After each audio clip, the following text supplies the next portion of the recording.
Greetings, beautiful people. My name is Simon Javan Okelo. I am the CEO of Madaraka Festival and also the host of Madaraka Festival podcast. We are coming to you live from Los Angeles, California, and we are literally behind us is the venue where the Grammy Awards happened yesterday. I was there and I was totally moved. And I'm here with my brother Silas Muenda, who is a Kenyan living here in America, an amazing artist, and one of the people who really helped me with Madaraka Festival's growth here in the US. How are you doing? I'm doing pretty well. Yeah. It was nice to meet you finally, for sure. In person. Exactly, in person, yeah. Yeah. Because I remember we have been chatting on Instagram and on phone. Yeah. And it's a pleasure to meet you. Thank you. Yeah, the work you do is amazing, for sure. Thank you. Yes. Thank you. Yeah, I'm honored. Thank you, brother. Yeah, I truly know that the work I do is not possible without you and without our community. You know, you're one of the people who truly dedicated your time. You know, you'd take time off of work, go and meet sponsors. You'd introduce me to people, including politicians in Denver, you know, local leaders.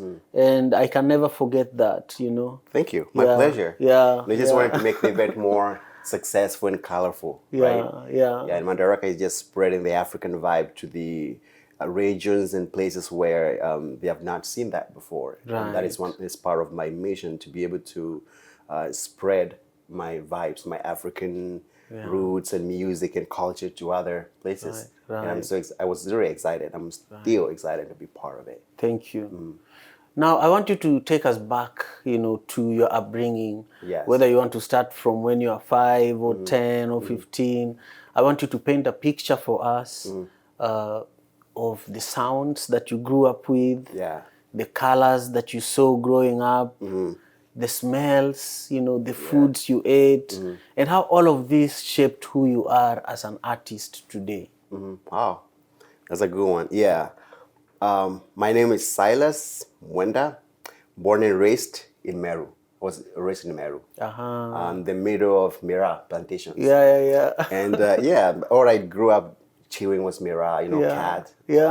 Which is a good. You know, I chewed cat growing up too. Exactly. So my people back home is like main major export to other countries, and of course, apart from coffee and tea, cat is very popular in terms of exports and foreign exchange. So it's a very basic and very important commodity in Meru.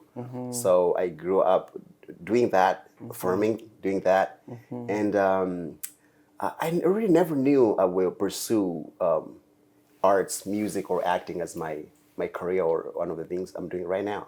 Because in Meru, we don't really have those many creatives in terms of, I didn't have so many people I looked up to in terms of music or acting or, you know, the creative industry.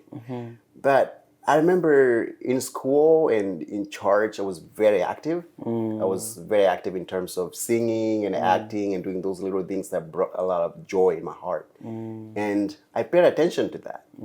And after I finished my school, because I was very active in the Christian Union as a choir master, and also very active in the drama and music festival. As I finished my school, I was like, wait, I have to do something. I have to spread my music and my art to the larger population. And then, unfortunately, I didn't have anyone who could direct me on that. It was a struggle. And I remember I took bus to Nairobi, you know, all the way from Meru, and I never knew nobody. And I told my mom I'm just going to Nairobi to record and have my music heard and be out there. And she was like, no, you cannot do this. My family was very, not really discouraging, but they were not really sure about it because they don't know. Exactly. And then music was not really respected in Meru. A lot of people say Merus cannot sing, cannot do anything, you know, when it comes to the creative industry. So it was so discouraging to hear that. So my family was part of it, who were like, wait, you want to do what? Yeah. So then I went to Nairobi in a way. I listened to my heart, went to Nairobi. Yeah. And in the first time, I never got, not really a breakthrough, but it was really hard to try to find the right producer. I went to Ted Josiah. I met Ted Josiah. I went to Robert Kamanzi. And then I met Agopa DJs.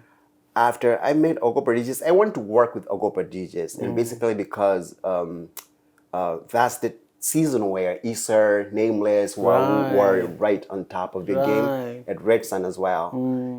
But I was doing gospel music. So they never did gospel music. Then I was like, what should I do here? I like the sound. I like what they're doing. And I want to be part of the evolution of the pop, the urban pop music in Kenya. So I went to Agopa. And I remember the time I went to Agopa, I did not have a demo tape. Because I remember you have to have a demo for you to give to the producer. I didn't know that is how it's supposed to do, to be whatever to happen, or I'm supposed to present, basically. Fortunately, when I got to Agopa DJs, the producers were actually leaving the studio, heading home. It was like 6:30 at night. Yeah. And I remember... What year was this? That was 2006. That when I recorded my first single, like We Touch with Agopa. Wow. And I remember seeing Nameless just walking around in Wow and Amani. I'm like, whew. And then they were having a conversation with the producers. Then I met this tall, bald guy. His name, I can't remember. It's Lucas, but I didn't know who he was before. So he told me, why are you here? I'm like, I want to record my music. I'm a singer. I sing and I believe in myself. I record my music. Then it was like, what type of music do you do? Right. And I was like, I do gospel music. It was not really snobbish. It was kind of listening to me. Then it was like, do you have a demo tape? I was like, what is a demo tape? I don't know what is it. Yeah. I said no. Yeah. I don't have it. So he told me, Silas, can you sing the song? Do you know the song offhand? I'm like, yep. He told me, sing it at the parking lot. Yeah. I sang my heart out. I can't remember if I can be able to sing. I really sang so loud and so good. Yeah. And then I was like, stop. That was awesome. I can't remember if I can sing that way. You know, when you're singing to save you or your life, basically. Yeah. And then I was like, what's your name? I told him my name was Silas Muenda. I didn't want to tell him Muenda because Muenda is Meru. Yeah. And once I tell him Muenda, he might change his mind depending on the Meru, the stereotypes of singing and music and everything. That's Muenda. Yeah. Then I was like, you Kambas can sing because Muenda changes to Kamba. Right. So it was a quick thought. Yeah, you Kambas can sing so well. Yeah. I'm like, okay. It was like, what are you doing tomorrow? Actually, he asked me, what are you doing tomorrow? I'm like, I remember really nothing. Then I was like, I didn't want to tell him nothing, but I told him, I know really much, but I have some few errors here to run. But then I was like, can you come over tomorrow to record that song? I was so excited, by the way. And then I went home, and then the following day at around 10 a.m. in the morning, I was in the studio recording. Right. I didn't have a contract. Actually, I signed a contract 1 year after.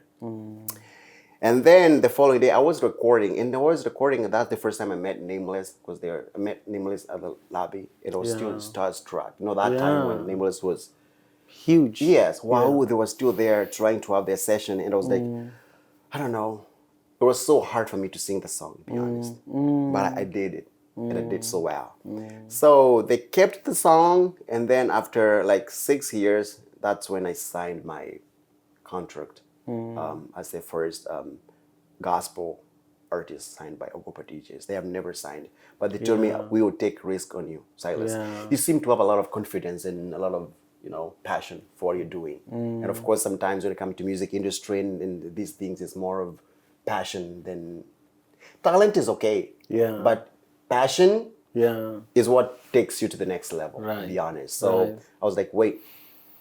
here we are, and I was signed to the second evolution of Agopa DJs, which included Amani, Wahoo, Avril, Mustafa, Kenzo, and Trapi, and Maria. Yes, and the rest was history. Yeah. And I remember after 2 years, my song Nakuitaji was released officially by Agopa DJs. That was 2009. And after it was released, I was working on my album, to be honest, because I was trying to test the waters and see how far I can go in terms of being their first gospel artist. Yeah. And they released my first song, which was Nakuitaji. To be honest, miracles happened. Nakuitaji was playing everywhere. Then I was like, what should I do here? What next? Yeah.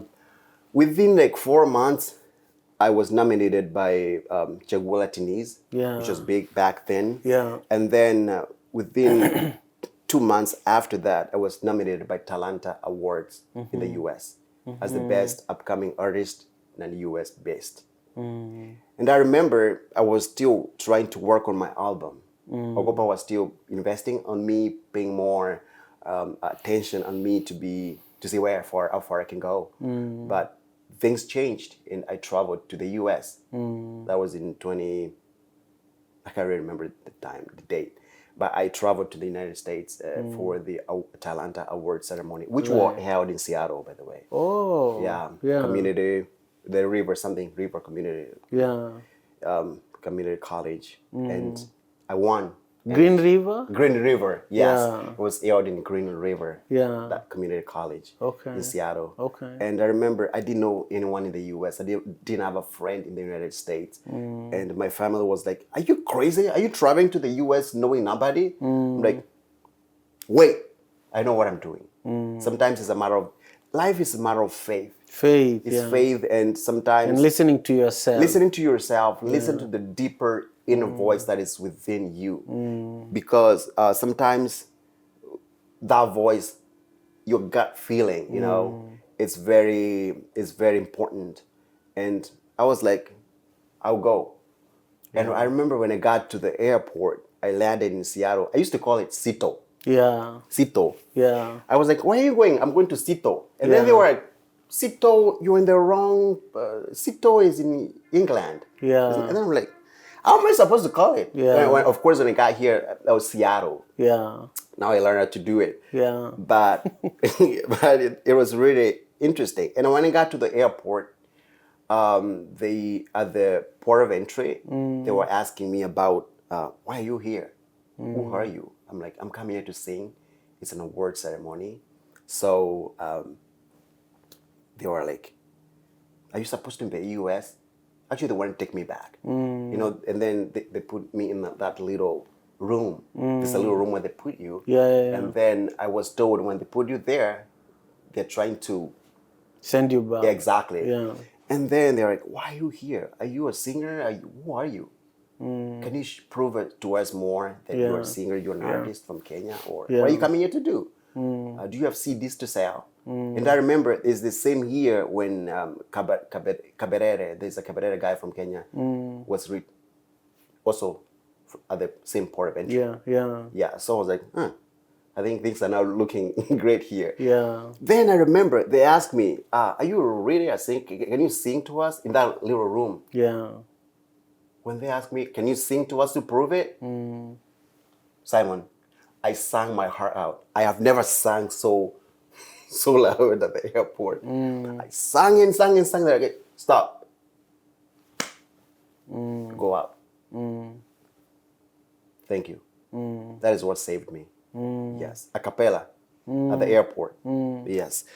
And then I went. I was not even sure it was picking me because I didn't know who. And then I met people having my name, you know, with those little banners like Silas, welcome to. I'm like, okay, God is so good. Okay, so finally, I know I'm safe. You know, all the way from Nairobi, traveling without knowing nobody, the U.S. And then my family is trying to discourage me. My friends, a lot of my friends thought I was lying. Yeah. I remember I had a farewell party, and people didn't actually show up. People thought, this artist trying to con us, and then ran away. And people were like, where are you going? But to sing, especially in the Meru. Yeah, so it's Kaveve, Meru, cat, and then wait.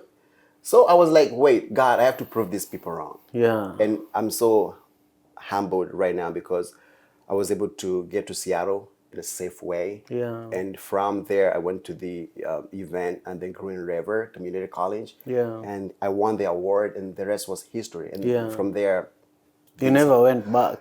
Actually, I went back. Oh, you went back? Yeah, I went back to Kenya. Yeah, after 2 years later, I went back to Kenya, and I was having some function. Actually, when I got here, it was when Kibaki was the president. Oh, that's not long ago. No. Yeah. No, it was 2013. Yeah. And then I was called to I performed whatever at the award ceremony, and then I remember the ambassador was there for the United Nations, Ojiambo. Ojiambo, she was there. She was like, Silas, after the event, it was like, Silas, President is coming over to New York.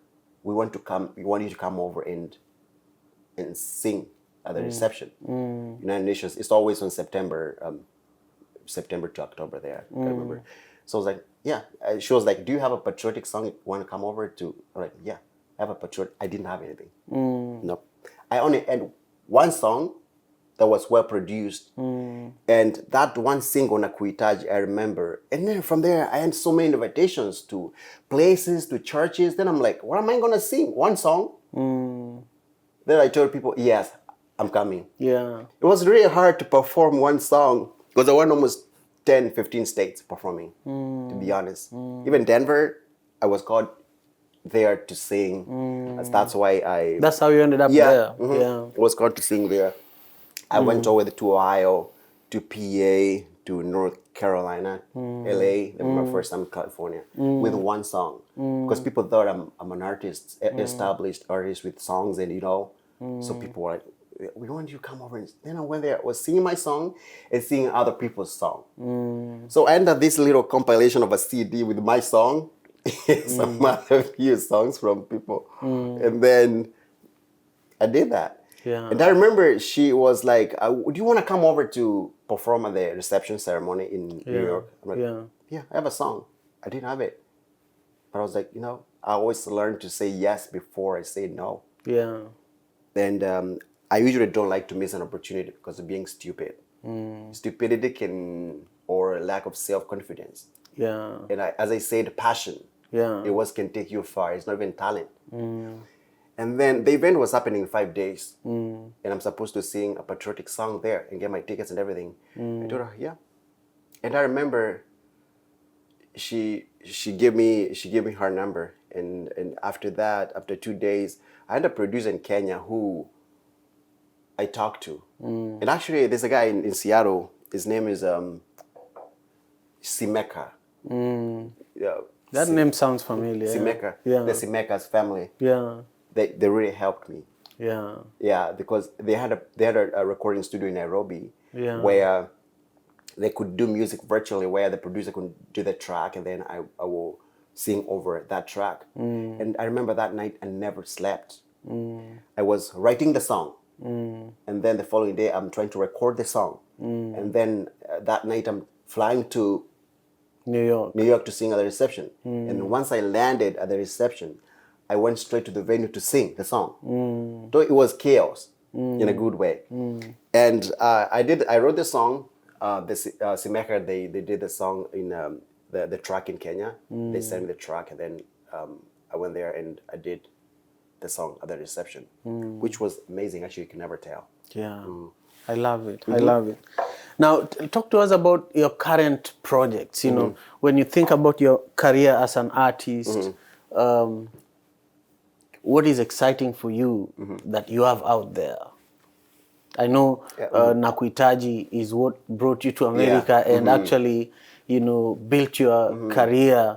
But talk to us about your current project. Which ones? What are you most excited about right now? What is out there? Okay, cool.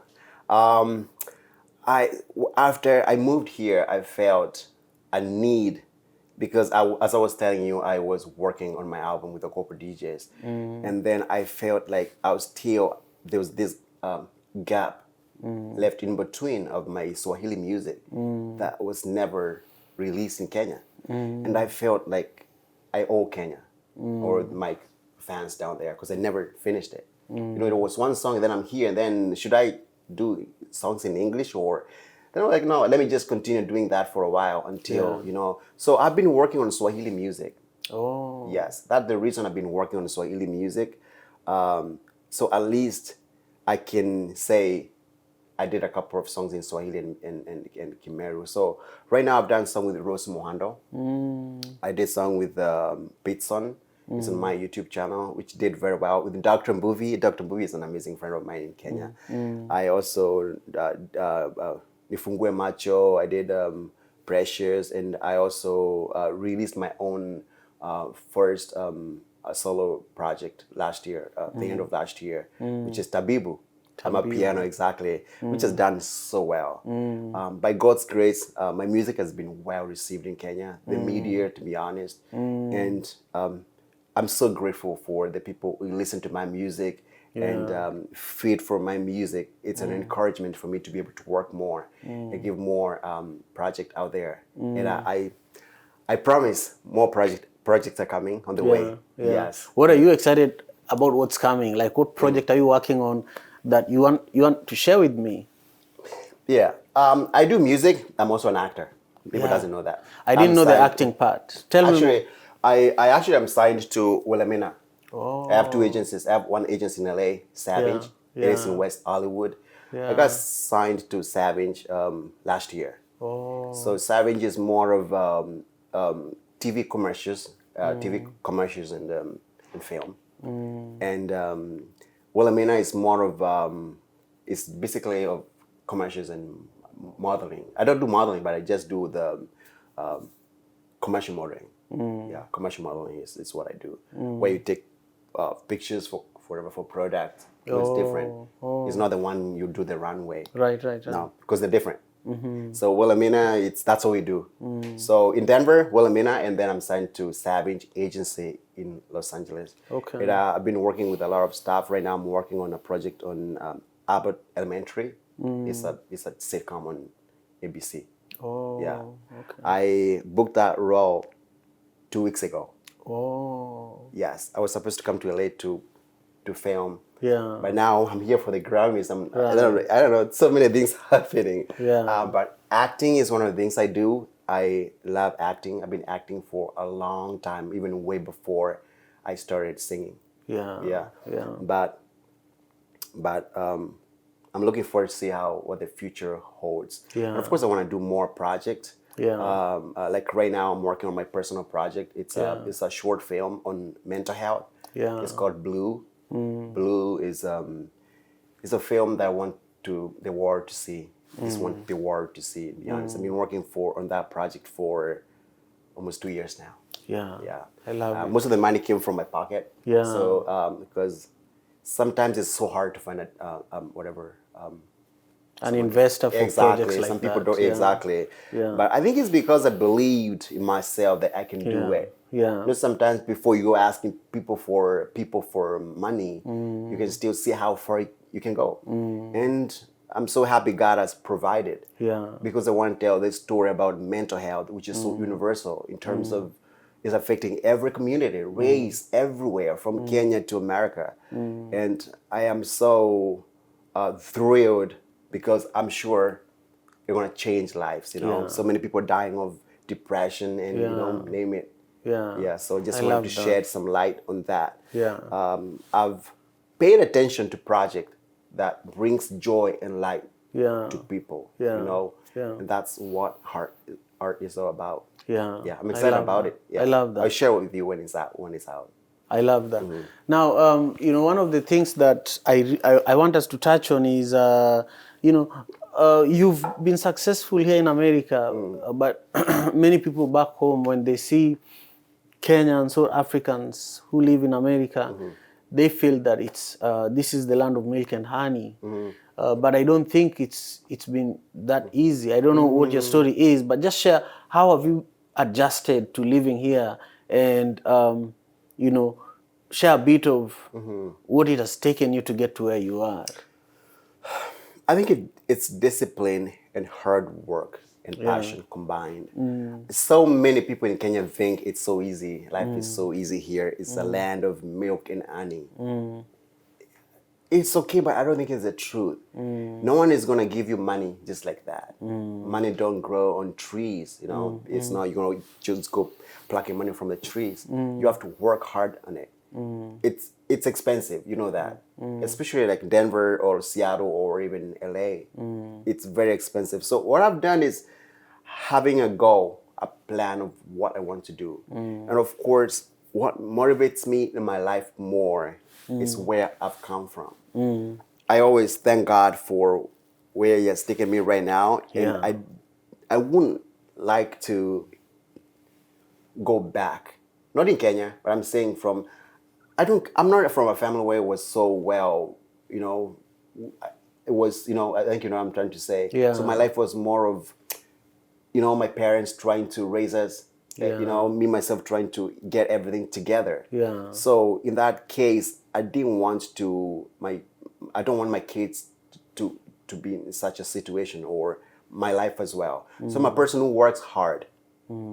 Sometimes I sleep even 4 hours in the night. 4 hours or even 3 hours a night. In the morning, like 4 a.m., I'm up and running and going. After work, I have some other project to take care of. I think it's hard work. I think I work so hard for that. Working on my regular job, my music, my acting, and also those projects, and even being here, it's not really easy. I have to sacrifice and create time for it, and also be present. So I love that. Yeah, be present. I love that.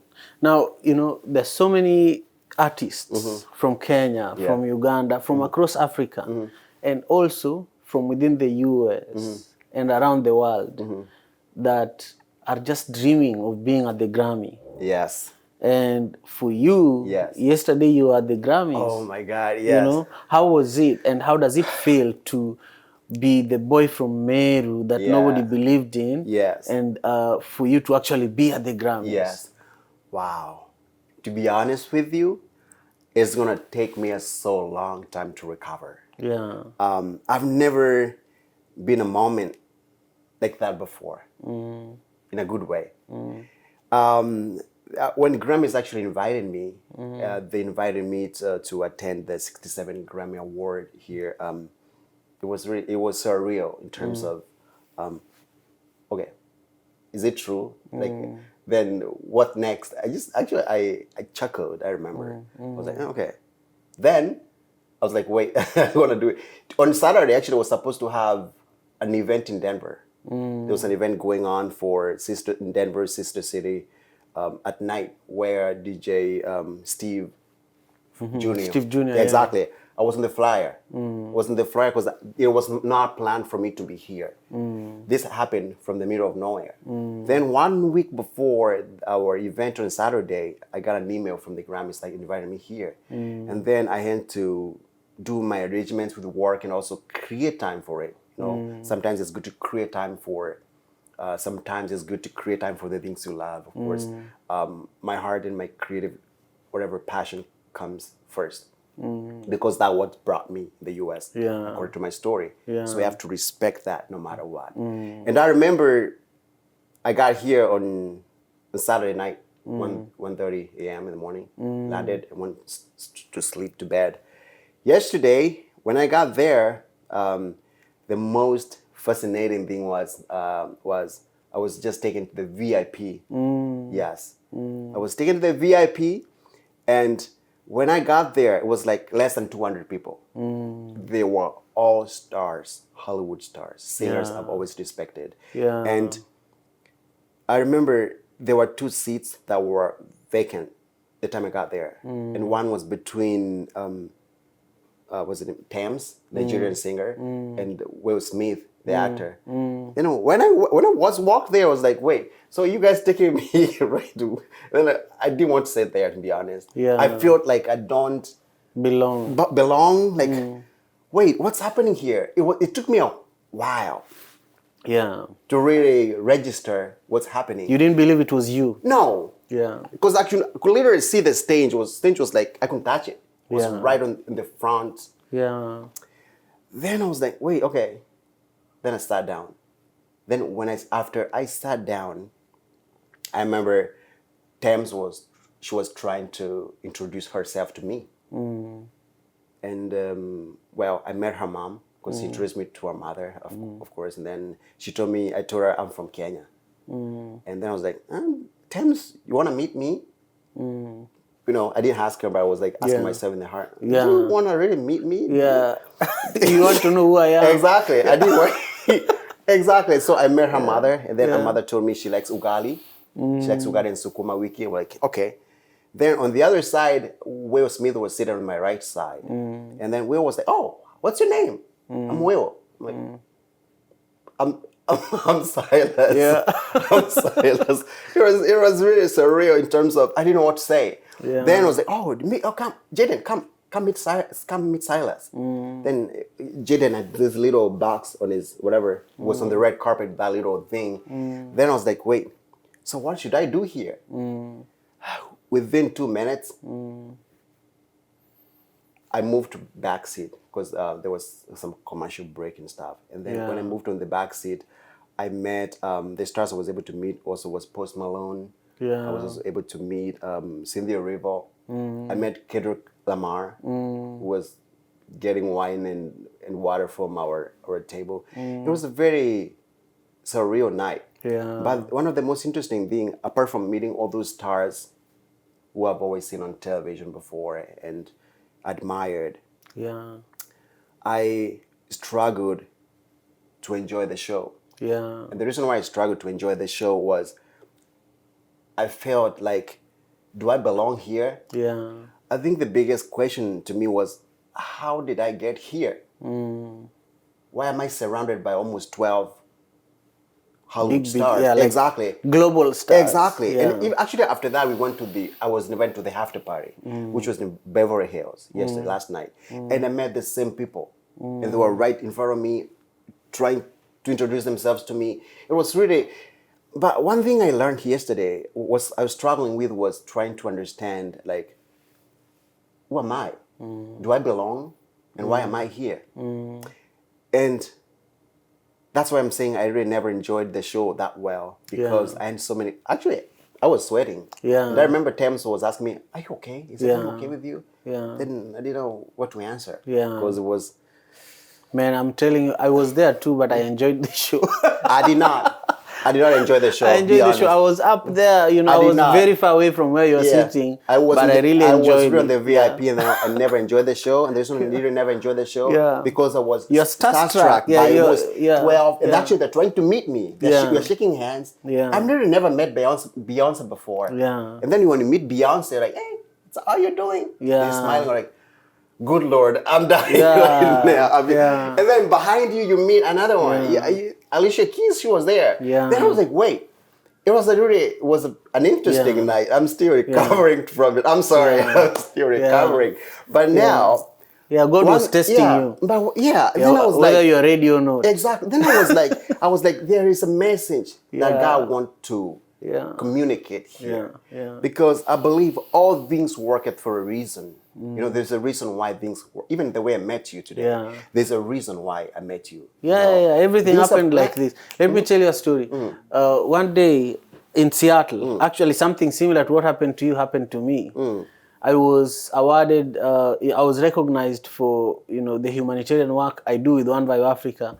And I had an opportunity to play softball with Kobe Bryant, Mayweather, I only knew Mayweather. Kobe Bryant, I didn't know who he was. It was my wife who was telling me after the game that take a picture with him, take a picture with him, take a picture with him. I want to be in that picture, So at least you knew who you were meeting. For me, I was still new in the US. I didn't even know who I was meeting. Anyway, I didn't understand. So it's that moment. And then I remember mid last year, my workplace, my work actually, I won an award. My work gave me an award for the passion, the entire organization. And I remember I was like, wait, are you giving, I was still in denial, like, are you giving me an award?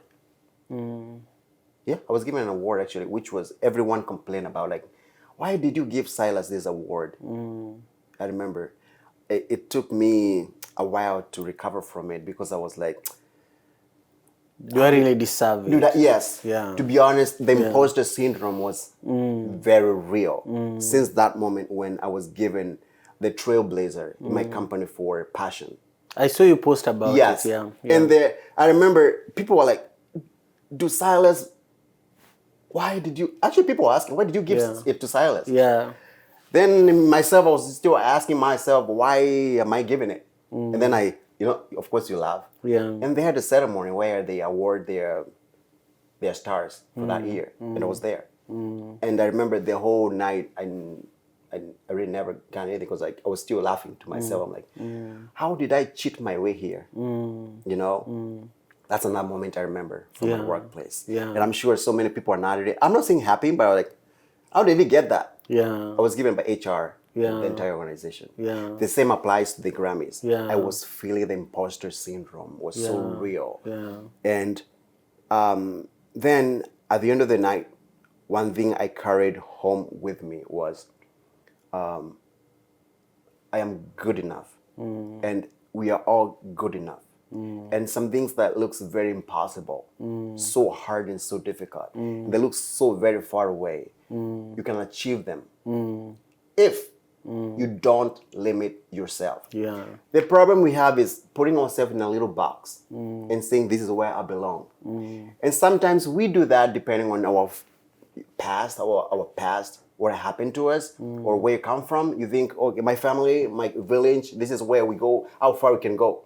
And those kind of stereotypes and limitations can limit you forever. But once you break out of that shell and you believe, I can do it. Yeah. I'm as good enough as Will Smith. I'm as good enough as Alicia Keys or any other actor or any other person you dream of. You can go far. Yeah. But when you continue believing those voices from people or your family or your parents or your friends' failures, you limit yourself. I agree with that totally. Completely.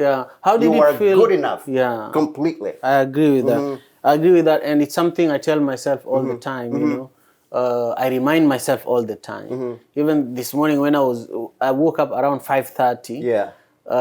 And I had my alarm on because I went to the gym. At this hotel, I'm trying to work out more consistently.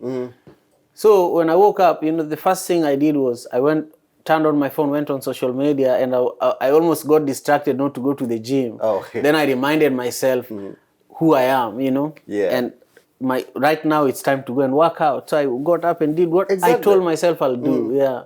One thing I want us to talk about though is being here in LA in the aftermath of the wildfires that just devastated this community. The Grammy, in fact, was dedicated. The Grammy raised at least $15 million yesterday. Yes, that was so good. And I want you to speak about that. How do you feel about the recent wildfires? Do you have people who are impacted? Just your perspectives on it. First and foremost, I'm really sorry for what happened in Los Angeles with the wildfires. That was really bad. People lost their homes. Yeah. As I told you right now, LA feels like home in terms of being in the entertainment industry and also in the film industry. I have my agency here where I was checking on every time, like, are you guys okay? The people here signed under the same agency. I had to call them every single day, and some of them actually lost their homes. So because the people, we are in the same industry, so they're part of my family. So they lost their homes, and they are actually staying at the hotels here in downtown. It feels sad, and I'm so sorry for what happened. But sometimes, things happen in life, and you can never predict tomorrow. Yeah. Even the plane crash in Washington, you can never really predict. This is life, and that's why we have to give our best when you can be able to just live, give your best. Yeah. Die. I always say, die empty. Yeah. Yeah. Whatever you have right now, just release it to the world. Yeah. Let people enjoy that. Yeah. Because so many potentials are going to the grave. Yeah. Grave is full of business ideas. Yeah. Great voices. Name it. Yeah. So we're supposed to go to the grave when we are completely we leave everything empty. behind. We just release it to the... We leave a legacy. Exactly. Yeah. And whatever you have right now, show people love when you can show them. Love them today. Yeah. Do that. If whatever you like, whatever you're doing right now for Madaraka, just do it today. Like you're not having tomorrow. Speaking about Madaraka, let's talk about the postponement of Madaraka Festival last year, specifically in Denver. You know, we were bringing Madaraka Festival in Denver, and you were very involved. How did the community respond to that? Wow. People are really excited. People are really excited about Madaraka Festival in Denver. And I remember, apart from what happened, you remember, people were really excited. And Madaraka is getting bigger, and it's I'm sure it's going to be even better in the coming years. And it's a brand name right now, a big brand name right now in America when it comes to entertainment matters. And I can't wait for it to come to Denver, to be honest. I hope things get better and we have artists coming from Kenya. You know, these things can be made easier for them to fly to. Yes, but Madaraka is big, and we're still waiting for Madaraka in Denver. And some other parts of the U.S. Seriously, because Madaraka, the role of Madaraka is to connect Kenyans living here. You know, sometimes it's so hard to find those kind of entertainment in the U.S. And also good promoters. Like you are a very good promoter. Let me just start with that. You have a legacy of history of bringing great artists to America for a long time, including Sauti Sol, just name it. And the shows were successful. But most of the promoters here, they don't deliver. And I've seen that. No one can have a show professional. That's why that's one of the reasons I was engaging myself with Madaraka. Professionalism. I pay a lot of attention to professionalism. If anything is not professional, and especially when you are handling artists from Africa, of Kenya, I'm not there. I don't want to see an artist coming over here and performing, stepping on a stool in a bar. No.